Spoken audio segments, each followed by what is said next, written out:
प्रकृति की गोद में बसने वाले वन्य जीव और हमारा पर्यावरण एक ही सिक्के के दो पहलू हैं। जिस प्रकार शरीर के बिना प्राण का कोई अस्तित्व नहीं है, उसी प्रकार वन्य जीवों के बिना पर्यावरण का संतुलन अधूरा है।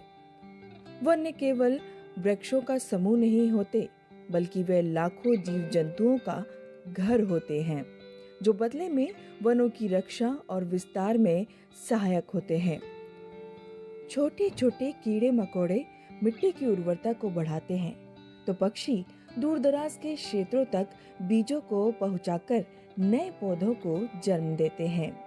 यह एक प्राकृतिक चक्र है जो हजारों साल से धरती पर जीवन को सुचारू रूप से चला रहा है। वर्तमान युग में मनुष्य और वन्य जीवों के बीच का ये संघर्ष चिंताजनक स्तर पर पहुंच गया है। जब हम एक पेड़ काटते हैं तो हम केवल लकड़ी नहीं काटते, बल्कि उस पर निर्भर अनगिनत पक्षियों, कीड़ों और छोटे जानवरों का घर उजाड़ देते हैं।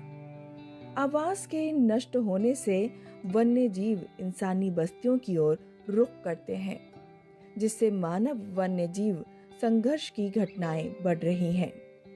इसके अलावा जलवायु परिवर्तन ने इन बेजुबान प्राणियों के लिए जीवित रहना और भी कठिन बना दिया है। हमें ये समझना होगा कि यदि धरती पर वन्य जीव सुरक्षित रहेंगे, तभी शुद्ध हवा, स्वच्छ जल और उपजाऊ मिट्टी बनी रहेगी।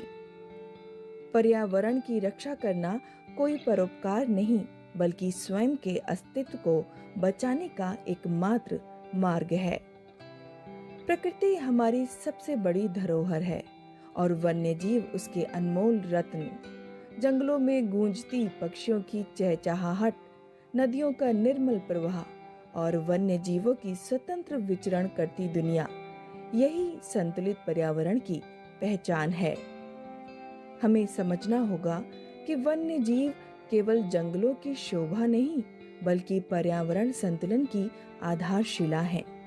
यदि प्रकृति असंतुलित होगी तो मानव जीवन भी संकट में आ जाएगा।